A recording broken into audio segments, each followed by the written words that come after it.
Hello, loves. Today I have compiled quite a few good stories. Let's get started. Story: Humans are weird. Gust incoming, came the distant shout from one of the humans down the massive canyon. Gst'ck paused in her lecture and tucked her body close down to the lichen-covered rock she and her cluster of graduate students were perched on. The group fell silent as the ever-present canyon wind suddenly increased from its constant whispering to a brief roar. Gst'ck felt the resulting pressure difference pushing her up and clung to the rock. It was highly unlikely that the wind would lift her mass, but she had to set a good example for her students. The cluster likewise twitched and the wind surged over their fuzzy heads. It finally died down, leaving their auditory membranes ringing with lingering vibrations. Gst'ck was about to resume her measurements on the teal lichen that she was considering for domestication in their colonies in the roots above the canyon when one of her graduate students clicked an absently polite inturption. "Yes, TSCSS?" Gst'ck asked without really turning her attention away from the lichen. "What are the humans doing?" TSCSS asked, holding up a clarifier in the direction of the mammals in question plus. Gst'ck fought down a massive shrug of annoyance. As she expected, every one of her graduate students was now turned to focus down the canyon towards the docks where the human submarines surfaced to their crews out for light and air. Gst'ck didn't know what the humans were doing. She quite frankly didn't care what the humans were doing. Their researches into the mining potential of the canyons and caverns were no doubt productive for the colony and the system in general, but had no effect whatsoever on her own work. Still, the web-like all-encompassing curiosity of a fuzzy young grad student was something to be harnessed and trained, not suppressed. "What do you observe?" Gst'ck asked without looking up from her sample. "The humans are gathering at the end of the wave-riding bridge," one stated, taking the clarifier and studying the situation. "They all look very excited," another offered. Gst'ck was about to inquire how they determined excitement in a bipedal mammal, but another student interjected. "Their large motor movements are faster and shorter than usual," he said, "and their voices have risen in pitch and frequency." "It is only the dock crews," another clarified. "There are no subs docked at the moment. They are arranging themselves in some specific order. They are flexing their muscles. That means they are preparing for sudden movement, not bracing for impact." The wind bore. The careful observations broke down into chitterings of stress and excitement that finally soused in pulling Gst'ck away from her work. She stalked over to the student holding the clarifier. "Do remember that these humans are trained professionals and will not stupidly endanger themselves," she reminded them as she took the device.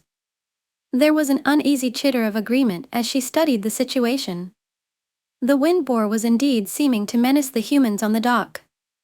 The high wind gusts in the canyon, coming on top of the steady, constant breeze, created a long series of tall wave crests that bore down the canyons. It was thanks to these unpredictable and powerful surges that the Gst'ck science teams had to limit themselves to these high ledges, far from the water's edge. The humans, sturdier and more endothermic, had simply built their docks to withstand the bore waves and trained to work around them. One of the modifications they had insisted was necessary was one wave-riding bridge from one dock to another. This bridge consisted of individual floats that were connected with cables and rested on the water's surface. The design did indeed negate much of the stress caused by the waves, but the design had always struck Gst'ck as impractical. She could not conceive how the bipeds, always on the verge of falling over, could hope to use the bridge during the bore waves. It looked like she was about to get her answer. The humans were clustered at the end of the wave-riding bridge. Her students had described the situation well. The bore wave struck the end of the bridge and the structure began to undulate. With a resounding whoop from his massive lungs, the leading human rushed out onto the bridge. He made it nearly a quarter of the way across before falling off into the cold waters of the canyon.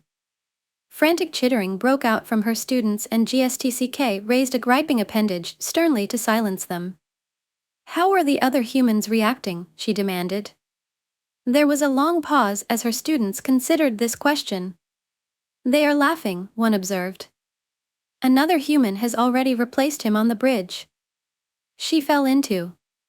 None of the other humans are offering to aid them. The fallen ones appear to be laughing as well. They are swimming for the soft dock. The first humans is running back to the main cluster. They have formed a queue. Not all of the humans are participating. The cluster fell silent to mull over these observations, and Gst'ck handed the clarifier back to its owner with a profoundly fatalistic shrug. Below them, human after human was hurtling themselves across the undulating wave-riding bridge in what appeared to be an utterly futile attempt to get across it. It was obvious that this was some bizarre form of play behavior. There was nothing at the other end of the bridge to tempt them, and their dinghy was conveniently docked beside the main cluster of humans. Gst'ck knew very well that her own cluster of highly educated university graduates was not going to achieve anything more practical than processing this display of hubris and endothermy on the part of the humans. She might as well pack up her tools and return to her mobile office while they observed the cacophony on the docks. She had several grant proposals to write, and something productive might as well be accomplished. Story: My abuser will get hurt, it's all my fault.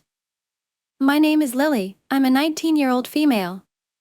I was sexually abused from the age of 8 until I was 13 years old. I told my parents when I was 15, and they confronted my abuser, who is the biological parent of my younger sibling. I am now 19, and I've been dealing with the aftermath and suppressing the trauma ever since I was 15. When I was 16 or 17, I was sent to a mental hospital due to my suicidal thoughts. I couldn't stop thinking about what happened to me and how it could have been prevented. While in the mental hospital, I was sexually assaulted by another patient the day before I was discharged. This led to me almost being set back due to the trauma. The following year, I was assaulted in my math class, and no one did anything about it. I started to believe that this was something that only happened to me. I graduated last month, but I'm still not over what happened. I've let a friend of my parents know that I'm still struggling with this. I still have nightmares, couldn't wear dresses until I was 18, hated sleeping in my bed, felt uncomfortable being naked, had flashbacks during sex, and felt resentment towards my younger sibling because of what their parent did to me. My parents asked if I wanted my abuser beaten up, and I said yes. Now, I'm scared because my sexual abuser is still in my sibling's life, not mine. I see him often, and this is what I feel is truly holding me back in this whole process. I feel so alone in this. I pressed charges as soon as I turned 18, and the whole process is still ongoing, taking longer than expected. I feel so guilty, hypervigilant, and afraid all over again. Because of this, my suicidal ideation has returned, and now everyone knows I'm suicidal. I'm leaving for college in the fall with my dog, and that's the only thing I'm looking forward to. Story: My creepy stepdad wants me to twerk in front of him. Me, 19F, and my stepdad, 48M. I really don't know what to do. I want to tell my mother, but I'm scared. 1 year ago, my mother escaped a bad relationship with my biological dad, who was abusive all my life, and then she found my stepdad. Let's call him Jeff. I grew up liking dancing. Having taken some classes, I could say I'm pretty good at it. Usually, when I'm comfortable around people, I dance. I like doing this one dance with my mom and sisters that kinda looks like I'm twerking from the back. I do not do that type of dance in front of men, so please do not say I was doing it on purpose in front of him. My stepdad did not know about that dance, or he didn't. 4 weeks ago, I was dancing with my little sister to some music while doing chores.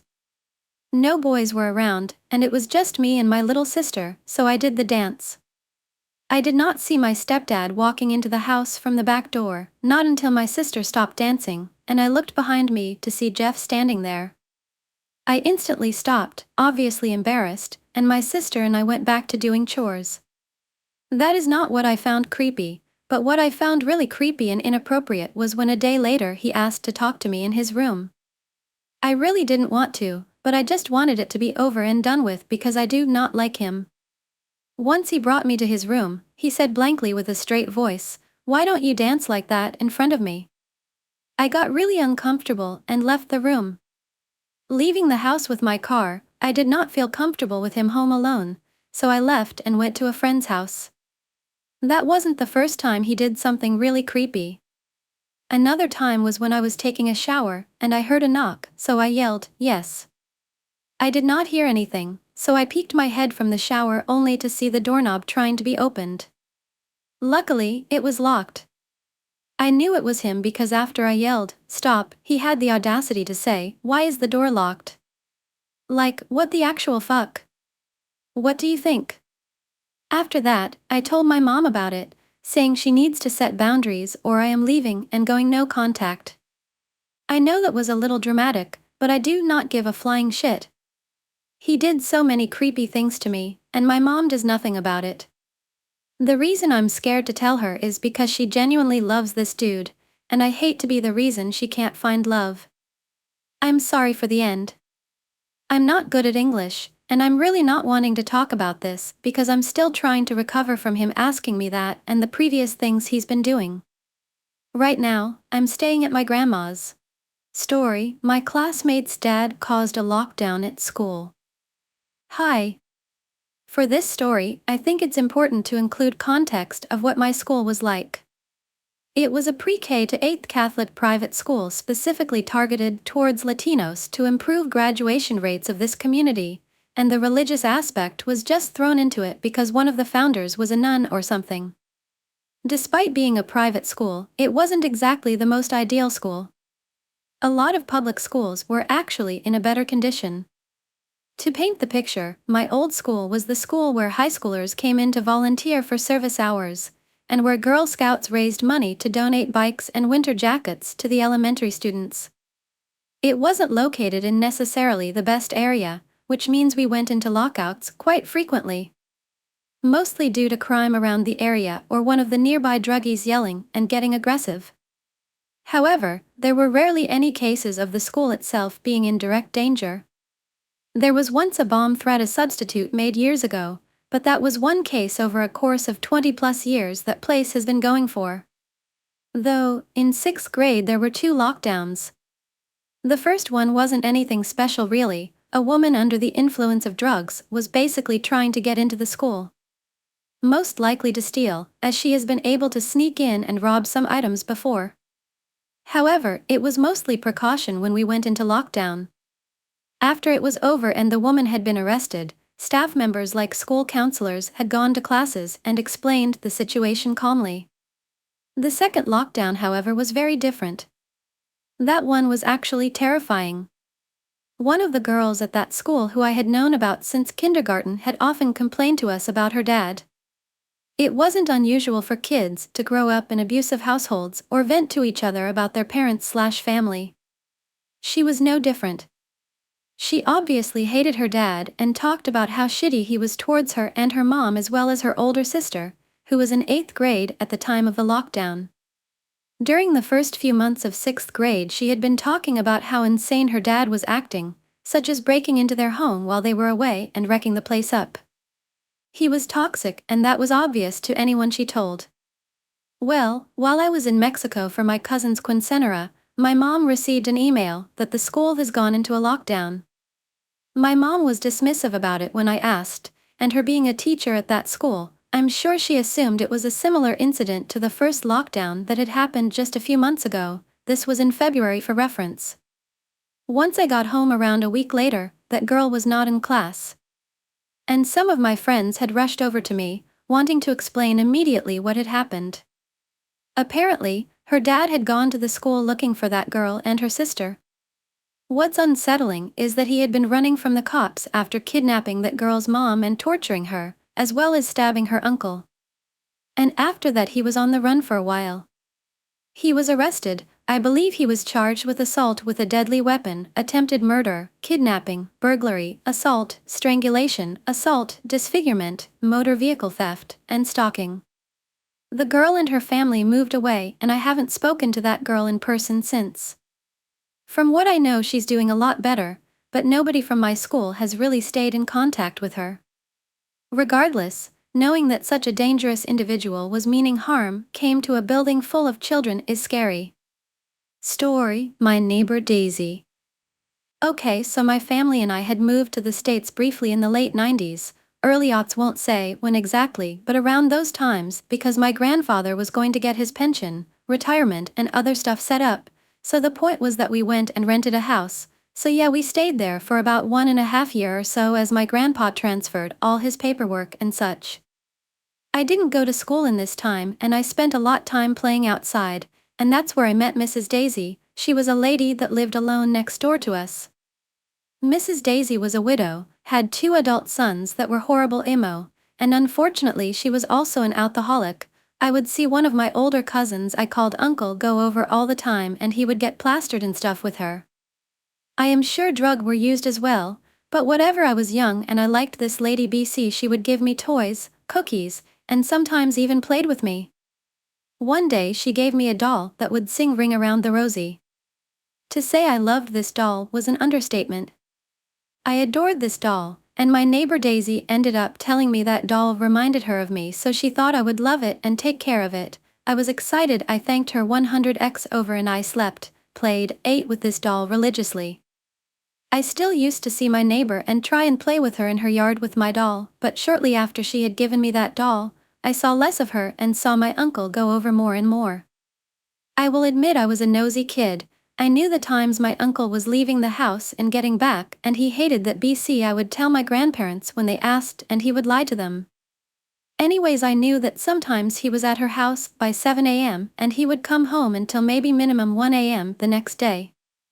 I assume now they were having binge drinking parties, but I missed my neighbor and was sad I never really saw her as I used to, and since I wasn't allowed to go to her house I used to just wait by the fence that separated our driveway and her porch.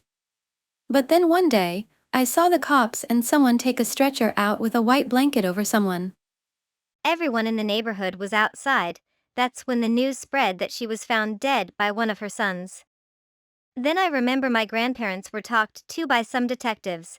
Also my uncle told me that I wasn't allowed to say that I saw him at the neighbors all the time before the cops had talked to my grandparents. I was so sad about my neighbor I stopped playing outside and just had my tea parties with my new doll inside the house. Now, after this day my uncle's drug and alcohol habits got so much worse. Like, I can't say everything here BC, it's so traumatizing just remembering what he put me, my other uncles, my grandparents, and even my mother through when he spiraled out of control. Now with my doll you had to hold her hands to make her sing. I wasn't allowed to make her sing around my uncle. BC, he would scream at me stuff like, why the fuck does she sing like a demon? Or tell my mom that the doll was possessed and sang another song, although she only sang the Ring Around the Rosie song. I then started to have night terrors from all the stress with my uncle, but when I had the doll they seemed to ease. So this doll would be with me even more so, but it started to end up in odd places every morning. Like one day after I looked for her, she was right outside my uncle's room door. I grabbed her as quickly as possible and took her with me to the room I slept in with my mom and grandma. The one person who noticed all of this but didn't say a word was my grandma. This was an unspoken secret of the doll mysteriously disappearing on me and just appearing close proximity of my uncle, whether that was outside his room or if he was passed out drunk on the couch. Then one night this all came into a head. I woke up, my uncle was having a manic episode under the influence of God knows what. He was screaming at my doll, he had her in his hands. My grandfather was telling him to settle down or the cops would be called, but my uncle was so out of it he struck my grandpa. When he did this my grandma took me to the room. I was sobbing. But when I tell you all of this was chaos, that just what describes this night so well. My grandma and I were locked in the room. Another uncle that was present attacked my manic uncle and my mom attacked him as well, so my grandma and I could hear my grandpa trying to stop them fighting, and amidst of all of this guys, I could hear my doll singing. It was so odd and terrifying. My uncle took my doll apart. I saw her remains on the ground after my grandma and I got out the room, but the music box wasn't completely destroyed, it was stuck on the lyrics and we all fall down. It repeated it over and over again. Finally that night we packed what we could and my grandpa took me, my mom and my grandma to a Greyhound station and we made our way back to MX. My manic uncle was taken to the hospital BC of the injuries he sustained, and my other uncle went to jail, taking the blame and not letting my mom or my grandpa take that hit. Now, as an adult, My crazy uncle has passed, can't say he became a good person, he still was and is my biggest tormentor for many reasons. Anyway, I brought up this memory with my mom. BC, I loved that doll and I have considered buying her, but she's considered vintage lol. But during this convo she revealed that after the neighbor was found dead, my uncle had an insane amount of money. Like over 10K, he told everyone this money had been the settlement money of when he was shot in the ear. That's a crazy story of its own. But my mom always found it suspicious. BC, this money came to light after the neighbor had been found dead. Also, she told me that the neighbor had died from an accidental drowning. Apparently she had a really high alcohol level, and had taken a large dose of painkillers, her autopsy had revealed. My uncle had told everyone in our house that he hadn't gone over to see our neighbor Daisy, that he had went out and gotten drunk at a bar close to our house. That was absolutely not true. BC, in true fashion of me being nosy, I remember hearing him sneak back home around 1 a.m. and he come from the back where her area connected. Our neighbor Daisy was found by 9 a.m. that day by her son, and the reason why the son went over was BC mom had made a very large withdrawal from her bank and the son wanted her to tell him what she was doing with that money since he had access to her accounts. Look, my mom and I can make assumptions all we want, but we will say that my uncle had been the last person to see her alive, even though he refuted that to authorities, and my grandparents, I know I saw him come home from her house. And I guess we'll never know what truly happened that day to Mrs. Daisy. But I will never forget the doll singing those lyrics, and we all fall down over and over again. BC, that is what happened to my uncle's life. He fell horrible and did horrible things, and those caught up with him. Story, my boss fired 11 immigrants. I'm 22-year-old, and my uncle is 29-year-old. This may be too much for some people, so I advise people who have strong guts to continue to read my story. For the past couple of years, I've been having constant arguments and getting irritated every time I see with my mom. I still live with her since I'm in college right now, trying to finish my senior year. My graduation got delayed because of all the CPTSD and depression. I do see a therapist for my CPTSD, and I do have medications for my depression and ADHD, but I can't ever forgive my mom. I got essayed when I was around 10 by my uncle, who was around 17 and soon to be 18 that same year. It happened 4 times, 3 times being at home. The other time was on family vacation, when my mom invited him. It first started with him needing to see me, so he used my brother, 13M, to tell me I needed to go into my uncle's room because he needed to tell me something. I go to my uncle's room a lot with my brother to play Minecraft on his Xbox 360, so I thought it was a normal thing. My brother only did that because he got to play on his computer. Next thing you know, I was forced to give head to my uncle. I told him that I didn't want to, and he would say that he would never let me play on the Xbox again and would delete my world. As a kid, I spent a lot of time building things, and I got scared that all my hard work would go down the drain. I was hoping my brother would notice, but all he had on was his headsets and stared at the screen. It happened 2 more times until I didn't want to do it anymore. My breaking point was that I told my uncle I ate, and so I felt nauseous and he didn't care. He said that it was okay. I threw up, but I got scared to puke everywhere, so I swallowed my vomit. After that, he would tell me to go to the bathroom and spit it out. I searched on Google. Can you get pregnant swallowing semen? That's when I knew I didn't want to continue doing it any longer. I was introduced into pornography by my brother when I was 10, and he introduced me into pornography games. I didn't think of it as much as a bad idea until he got caught and got grounded by my parents. So, as all of this was happening, my inner thoughts thought that it was normal until I realized it's something that family did not do on a normal basis. When the Florida trip came, I do not remember if it was the same year or the year after all of the things happened, I was told that my uncle will join us in Florida 3 days after. I wasn't happy and got upset. The day he came, he acted normal until the night we had to sleep. The hotel, I remember it was Tiki Hiki, something like that. It had 2 bedrooms. One room had 2 beds, it was a small bed, twin, and it would be separated from the room from another. My parents and my little sister slept together in the other room. I slept in the same bed with my brother, and my uncle had the other bed that was near the door. As I was about to doze off, my uncle whispered, "Hey, come here." I was hoping it was my brother he was calling for, but my brother tapped on me annoyed and said, "He's calling for you, not me." I pretended that I didn't hear what my brother said until he said, "Just go, I'm trying to sleep," kind of attitude. I walked over and I said, "What?" My uncle told me to climb into his bed.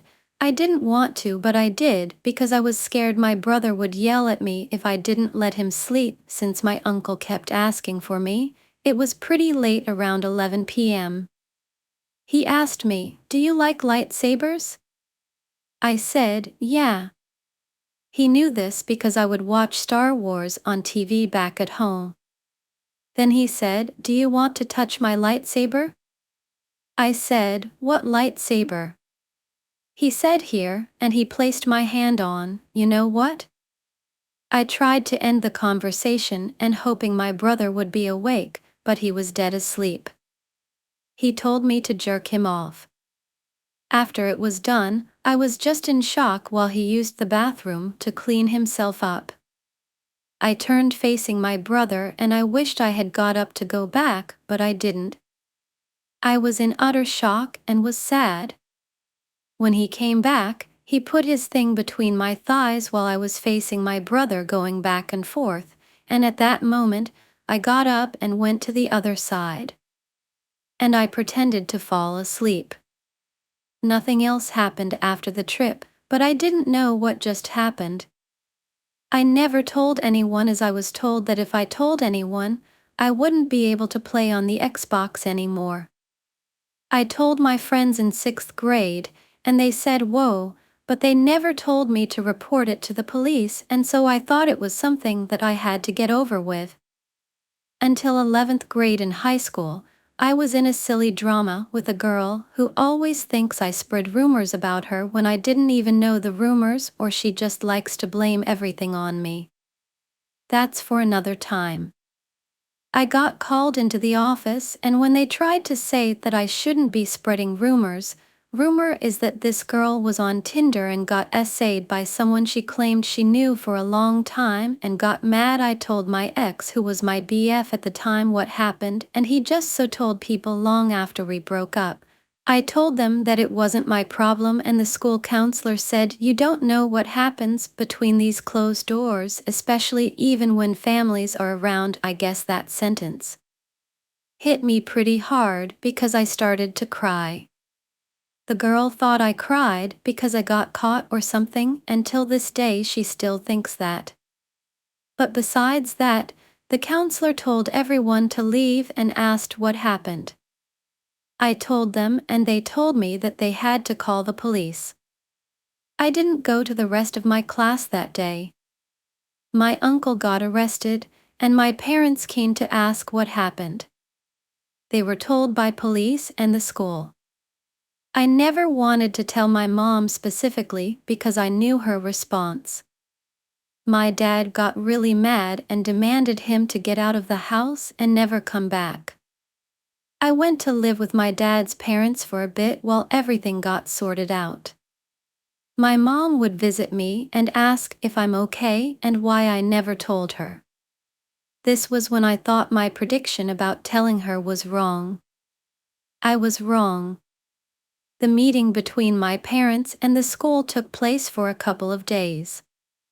My mom looked at me and said, "This is wasting my time. I am missing work because of this." When we got called into the room, she told them, "He's only a child, my uncle. It shouldn't happen this way." Everything was a blur after I heard her repeatedly saying that sentence.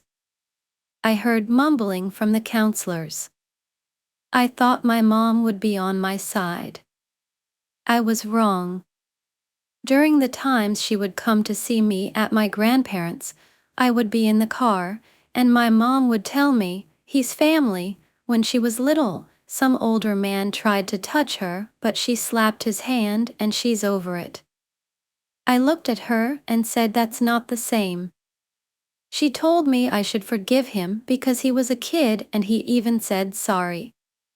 I told her I didn't want to see her anymore and went back up to my grandparents'. My dad's parents didn't know what was happening except that I had to stay with them for 2 weeks.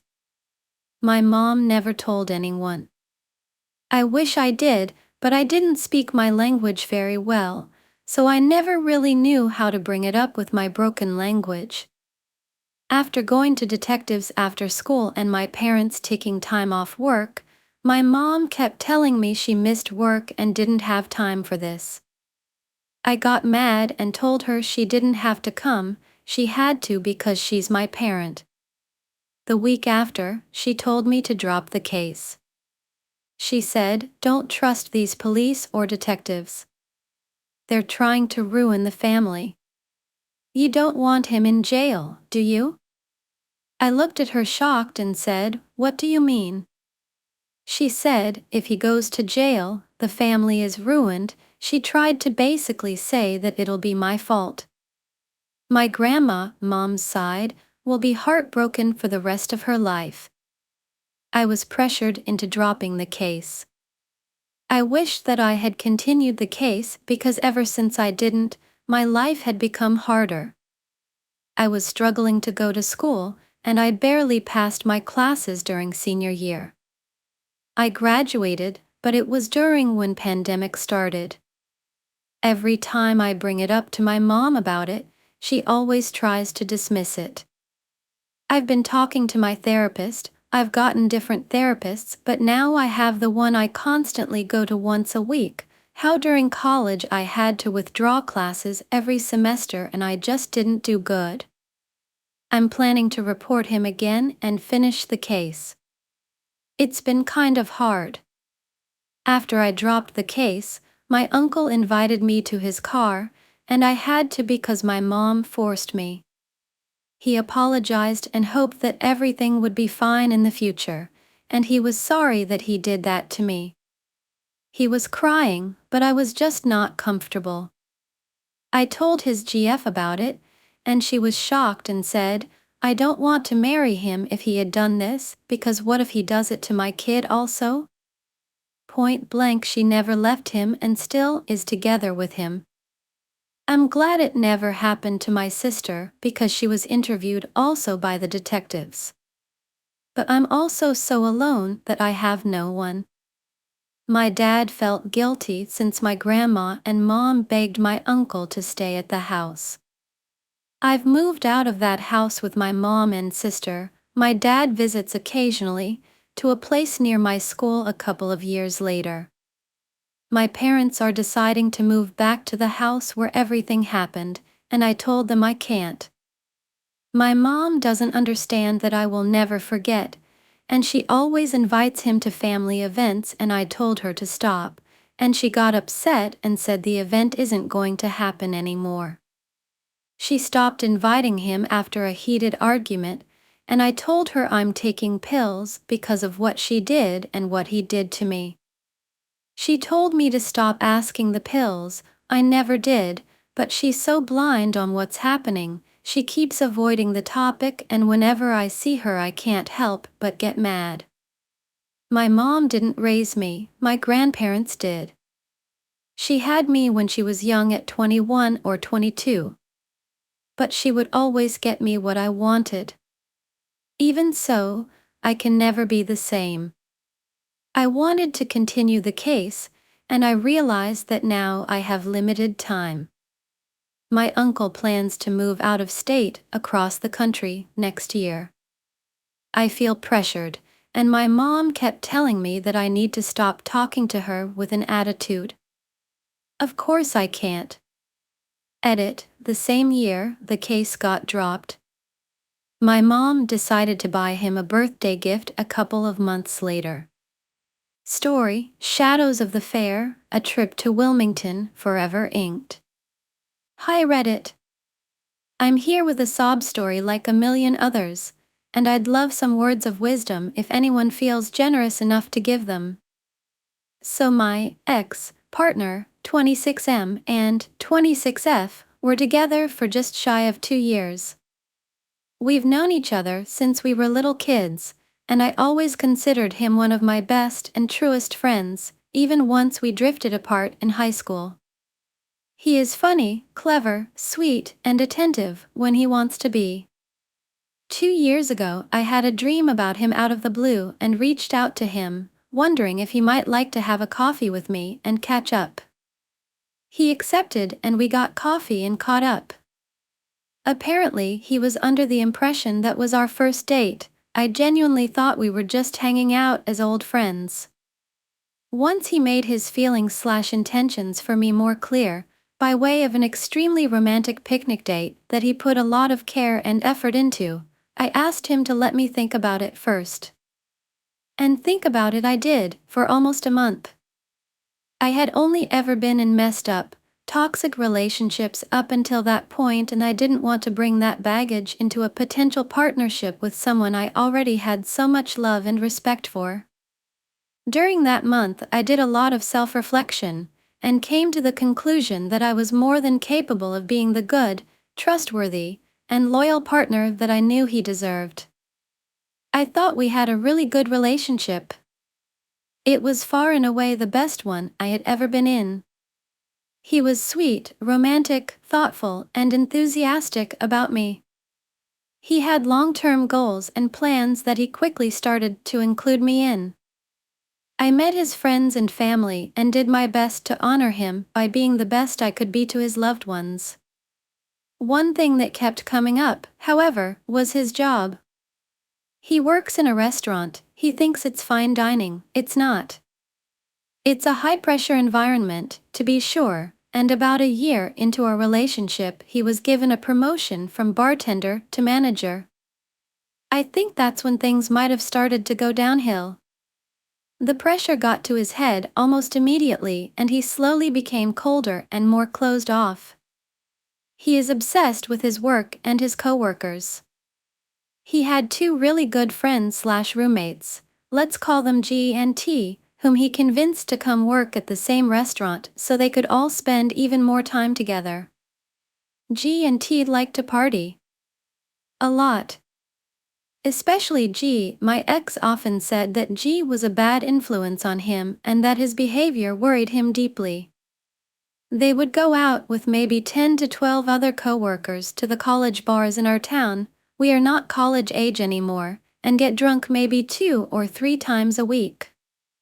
I'm not much of a drinker myself, so I tried to keep up with them at first, but over time I stopped trying as hard, and my ex also stopped inviting me to go out with them. I also started getting the impression that those coworkers were, not exactly good people. So there was that too. We had more than a couple disagreements on that topic. Anyway, up until a couple weeks ago, I thought things were basically good between us. He always said our relationship was perfect, which was confusing, because obviously no one is perfect, but also because we had definitely had our fair share of conflict, usually about his tendency towards selfishness and childishness. But he always had so many lovely things to say about me and about us and about our future together, so I tended to focus more on his words than his actions. My mistake, obviously. Well, he cheated on me. With one of his coworkers. A girl I was always nice to and never thought twice about. They went out to a bar in our town, had some fun, and went home together. When he told me several days after the fact, I was completely shocked and for a moment I truly believed that he was joking. A fucked up joke, to be sure, but a joke, right? No. At first he tried to blame it on her, she came on to him and he just froze up and didn't stop her. Al asked him to clarify, did she actually assault you? He said no. He admitted that he chose to participate. I asked if he was drunk. He wasn't. He did try to throw Gst'ck under the bus as well, basically implying that they had encouraged him to have sex with her, and had been filling his ear with misogynistic poison. When I asked him why, essentially, it came down to she was just there. Damn. Stupidly, I kept trying. I should have kept my dignity and never spoken to him again. But unfortunately, I love this person very, very much. So instead, I flipped out, crying and pleading and begging him to let me fix this somehow, that I loved him too much, that he can't do this to me, etc., etc. He told me too many times to count that it was the worst mistake of his life, that he loves me more than life itself, and that he would do absolutely anything to make this right. He swore that he would quit his job, move out of his apartment with Gst'ck, and never speak to any of his old coworkers again. And for some reason, I believed him. Up until last Tuesday night. We were texting about regular life stuff instead of fighting, and everything actually felt 90% normal for the first time since he told me that he had cheated on me. I asked if it was awkward between him, the G, and T since they're all still living together for now. He said no, it's been all good between the three of them. That already had my eyebrow raised since he had been talking about how they were terrible people who he never wanted to have anything to do with ever again. I clarified, so you're not cutting them off for now? And then he told on himself. He said it's coworker's last night out, I wanted to come say bye. Huh? So he was actively out with his coworkers right at that moment. I know that whole crew of people always goes to the same bar on Tuesday night. The same bar where he was when he decided to cheat on me. L asked him if the girl he cheated on me with was there too. He didn't reply. After almost an hour I called him. I asked him to please tell me he was not at the bar I thought he was at. He confirmed that he was. L asked him if she was there. He confirmed that she was, but said he wasn't talking to her, so it shouldn't be a big deal. Right. He repeated that he just wanted to say goodbye to this other coworker who's moving away. Al asked if he wanted to come say goodbye to me too. He begrudgingly said I guess I'll leave, which honestly made me really mad, so I said no, stay, have fun, do whatever you want to do. Well, that's exactly what he did. He stayed there. So I showed up. Duh. And who should I see standing outside but the very same girl he cheated on me with? I won't go into details, but suffice to say, I put the fear of God in that pathetic woman. She tried to walk away and I followed her into the bar. I lost her for a moment, turned around, and saw him sitting there right in the center of all his toxic little friends/coworkers, the ones he tried to blame this whole situation on. And her standing in between us. I locked eyes with him and we just stared at each other. I mouthed, "Really?" And he just shrugged. He motioned for me to follow him outside to talk. We went outside. I said, "Are you serious? This is how it's going to be?" And he responded, "I just needed one night." I was completely dumbstruck. After a moment I just said it was cool knowing him and started to leave. I turned around just in time to see him roll his eyes and go back into the bar. I haven't heard one word from him since, although I can see he's reading all my messages. Does anyone have a couple words of wisdom or strength? I realized as I was writing this all out that there's probably nothing more for me to do. All day long I'm screaming at him in my mind for betraying me so badly, but I can't think of a single thing worth actually saying to him. I don't know why I want him to keep trying and keep talking to me when I know there's nothing left for me with him. The trust has not just been broken, it's been destroyed. So why do I still want him to try? I can't believe the person that I was in love with could ever treat me this way, or that the story we've been sharing our whole lives could end with him disrespecting me so badly, just to ghost me afterwards. I feel like throwing up and I'm constantly shaking with adrenaline or anger or maybe both. I just want to talk to him, which is insane considering everything that has happened. I don't know why I would give him another opportunity to lie to me. TLDR, my partner who I have known since we were little kids cheated on me, lied about it, and then disrespected me to my face while betraying my trust all over again.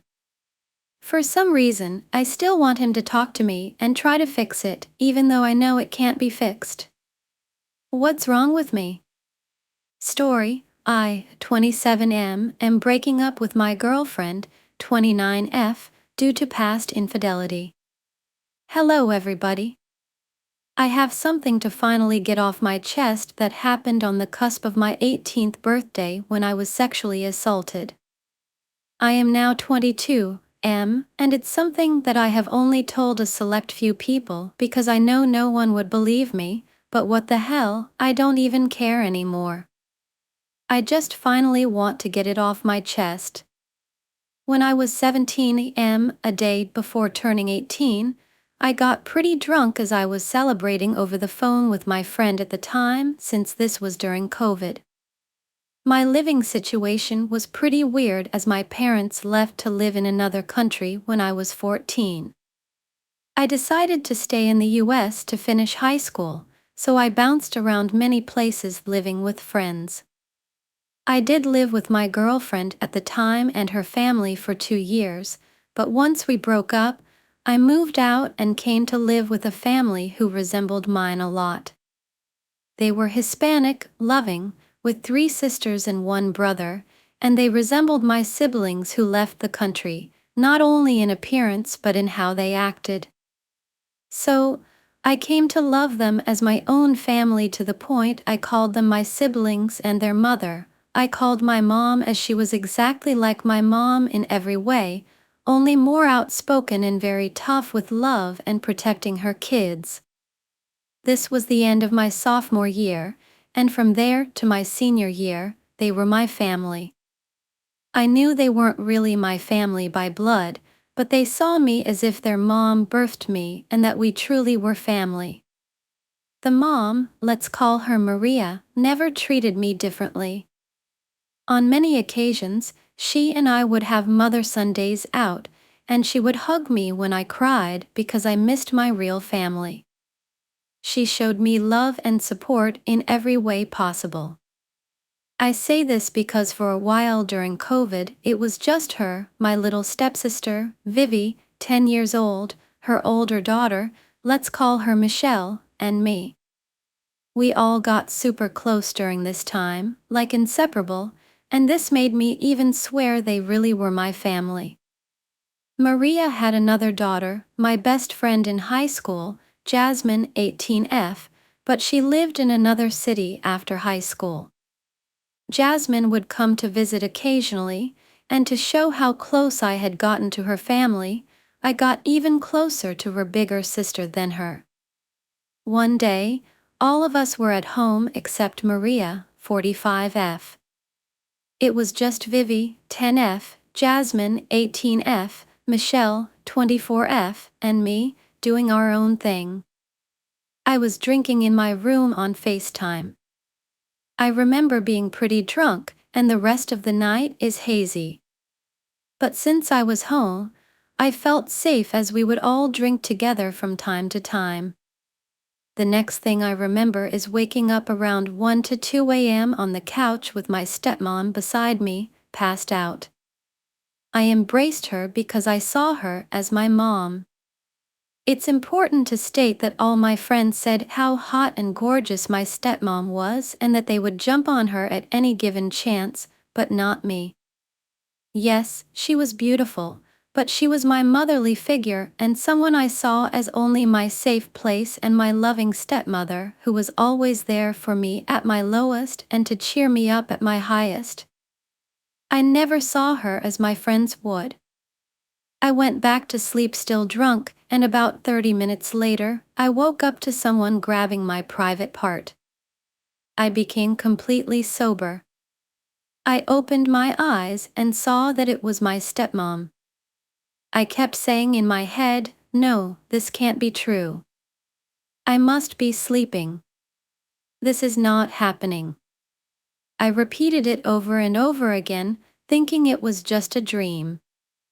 I know people would ask why I didn't stop it or tell her something or get up, but she was an amazing mom. When she drank, it was her way or no way. Also, the only people in the house were her daughters and me, and I was the non-family member when it came down to the truth. If I said she started it and she said it was a lie or that I was the one who sexually assaulted her, would they believe their loving mother whom they've known their whole lives, or a kid they've only known for a few years and don't truly know 100%? That's why I decided to just close my eyes and act like I was asleep. As she kept going on with my private part, she grabbed my hand and put it in her pants, forcibly making my fingers go inside her. I made my whole body go limp. I still remember how she grabbed my fingers and put them in with hers in her privates. She just went to town with my body and my fingers inside her.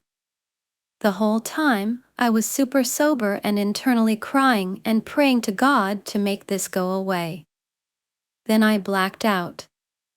I don't know if she ended up having sex with my body or not, but I was completely drained, balls and all, when I woke up. I dreaded accepting the fact that what happened last night was real. To my horror, my mom was still laying beside me on the couch with my hand in her pants. I slowly pulled it out as to not wake her, and about 5 minutes later, she got off the couch and went to lay down in her room. I was completely horrified, especially because I used to always say, men can't be raped or assaulted sexually because they'll love it regardless of the situation. Plus, during my high school and after years, I was extremely addicted to having sex every day, but this grossed me out, disgusted me, horrified me, and made me see her in a different light. To me, it was like my own mom had just taken advantage of me. To this day, that family doesn't know of their mother's own doing to ruin what I thought was my family. I had to make it seem like I turned into an asshole one day and had to do them dirty. The whole time, it broke my heart to leave my little baby sister, whom I helped with homework, school, watched scary and funny movies with, taught multiplication, and made breakfast with every day. I just left one day out of the blue, and to this day, I never could tell her. Especially my best friend Jasmine from high school, who introduced me to her family, who was her daughter. After I was assaulted, I didn't leave right away but instead a year after because I had nowhere else to go. During that time, Jasmine and I became boyfriend and girlfriend in everything but name. Her mother would have killed me if she knew we ended up liking each other and becoming intimate, as she told me she would go to prison if I got with her daughter. To this day, I remember how Jasmine called me with so much hatred when I left, and I couldn't bear to tell her why. I didn't want her mom to go to jail for my little sister's sake and for her sake, because they would never believe me.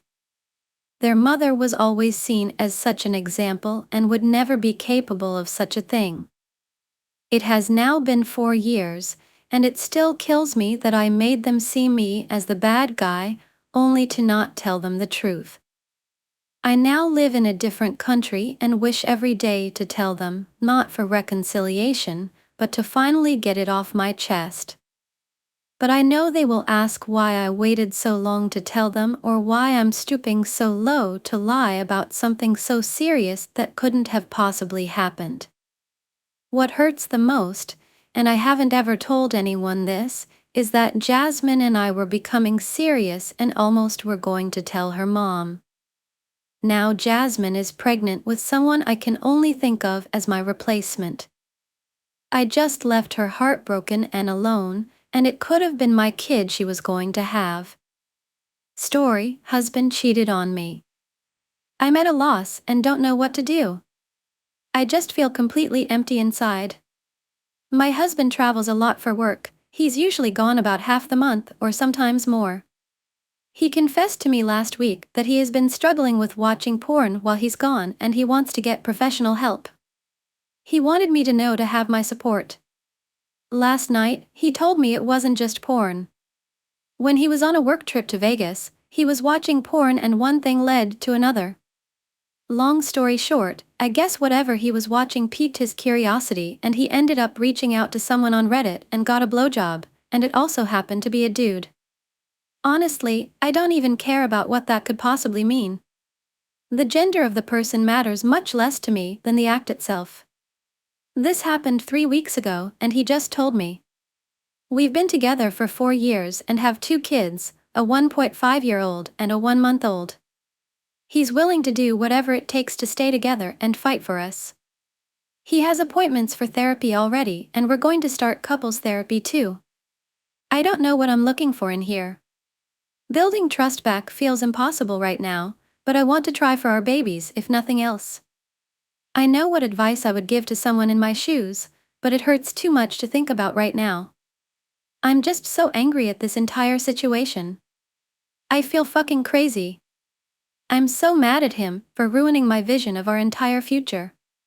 Story: the government put a school for children with paranormal abilities deep in the mountains of Alaska.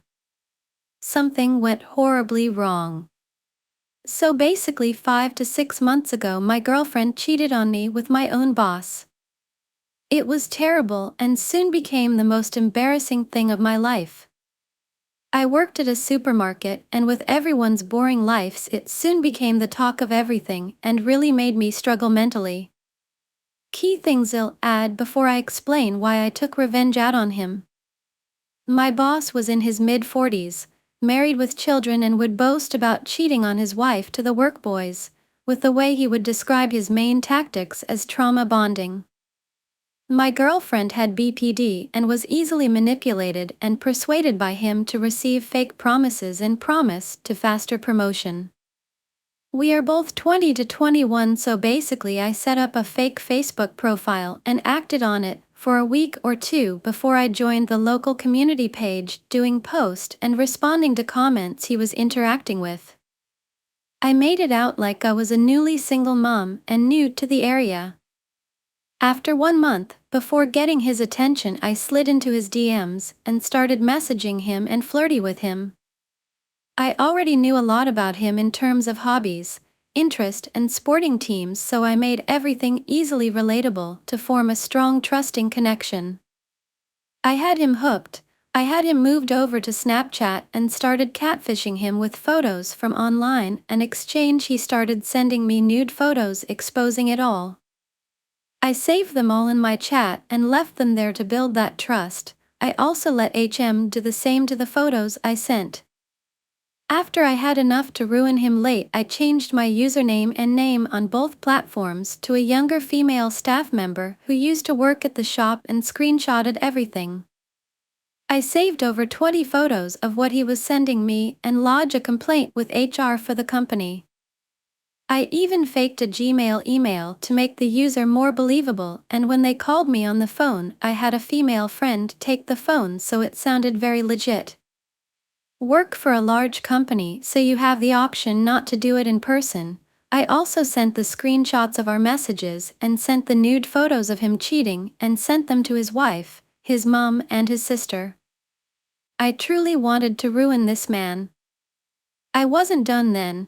I printed a bunch of posters with "Best Chewbacca impersonation wins $100" with his phone number listed below. I couldn't imagine how many phone calls he would have received. Anyways, to date, I have been told he currently has been terminated from the job from people inside the shop, and that he is also judging off the conversation with his wife on FB. She has kicked him out. I do not feel one bit of guilt at all. Maybe I'm psychotic, but nothing can describe the pure hatred I have for that man. As for my ex, she tried to get back with me, but I have left her in the dark and I'm much happier without her. I won't be seeking any revenge on her. Bye and see you again in the next videos and stories.